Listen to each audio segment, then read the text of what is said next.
here, right? Jesus is asking a man, when Jesus knows all things, and said, wilt thou be made whole? Wilt thou be made whole? And the man, he's looking around, and it's the seventh day. It's the seventh day, and he's trying to figure out what is the problem. What is the problem here?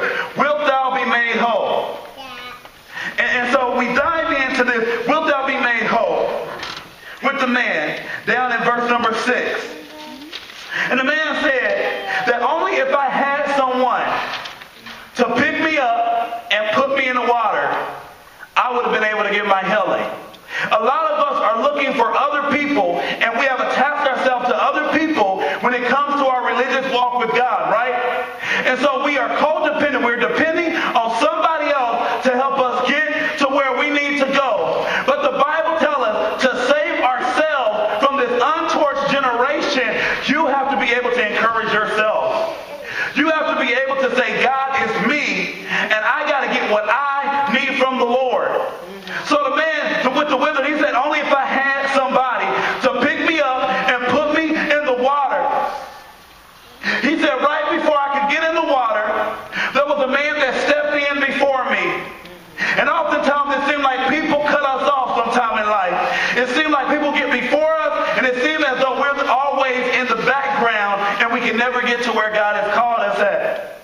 But Jesus saw this withered man, came to the withered man, and said, wilt thou be made whole? Because you got to look at the isolation that is dealt here. And another thing that it seems that happens in our lives is that we find ourselves in places of isolation.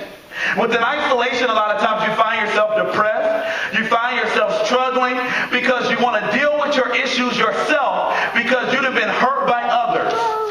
And so instead of making yourself accountable, instead of praying, instead of doing the things of God, you will isolate yourself and you will get by yourself because you really don't want to deal with the true issues that are inside of you. I'm coming down your street. I'm going to walk in your house. I'm going to come in your door for a moment and just get there with you, because so often do we live our lives with our doors shut because we don't want nobody to see the real us. Yes, I struggle. Yes, my marriage goes through. Yes, my family got issues and real problems. Yes, all of these things happen in my life, but I got to let the door open because I can't hide behind my isolation. Because isolation will do one other thing. It will begin to break us into a place of depression. And that's what happens a lot of times when we deal with our issues.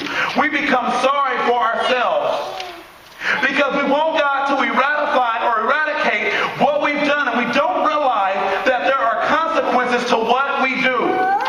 Can I talk to somebody up in here? When David slept with Bathsheba, the Bible tells us that he messed with another man's wife, had the man go out there and die on the battlefield.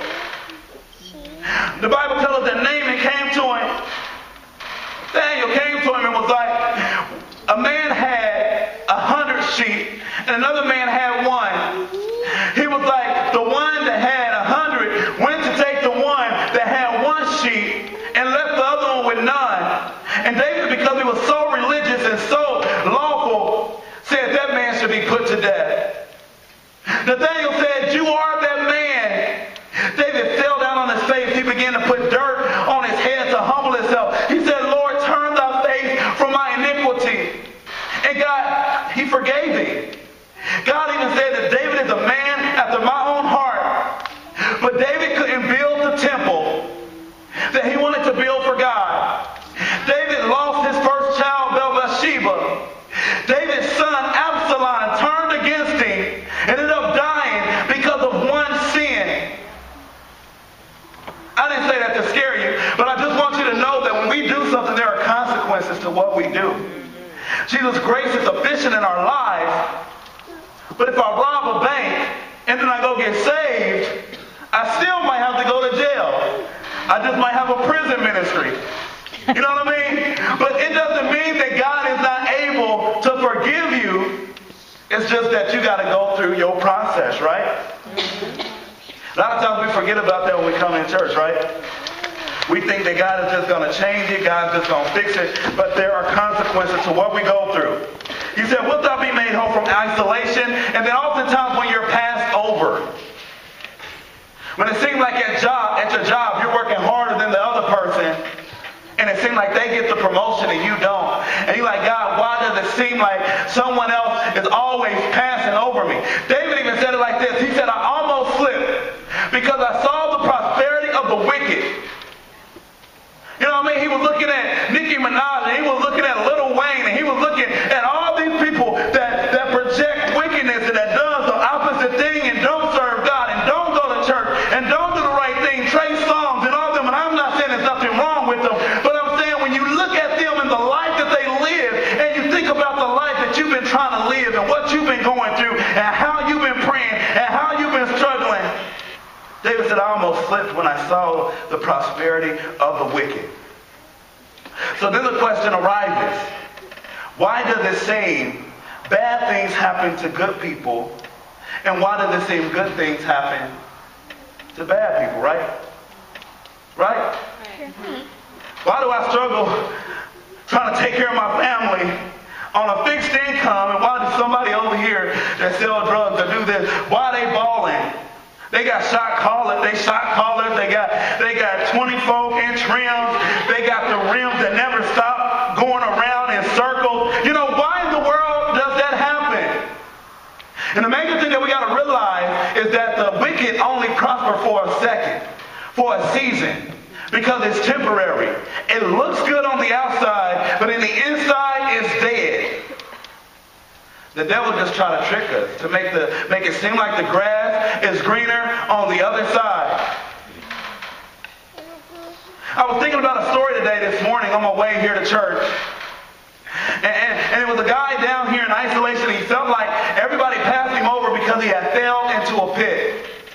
And there was a priest that came by and he was like, I'm blessing you. And he was down in the pit. And the priest walked away from him. He had another guy come by, and he was like, you know what, I'm going to go get some help. I don't want to associate myself with you in your pit. One of his friends came over, and his friend saw him in the pit. His friend jumped in the pit with him. He was like, man, are you crazy? Now it ain't just me in the pit, it's both of us in the pit. His friend looked at him and was like, you know what, I know the way out of here because I've been here before. And oftentimes in our lives, somebody been where you are. And there's somebody that is able to help you get out of where you are. But you have to go through the process. Don't think that God is passing you by what you're going through. He knows what you're going through, but he's refining you. And he's trying to take you to another level. Amen? Amen. Come on, let's give God a hand praise on that.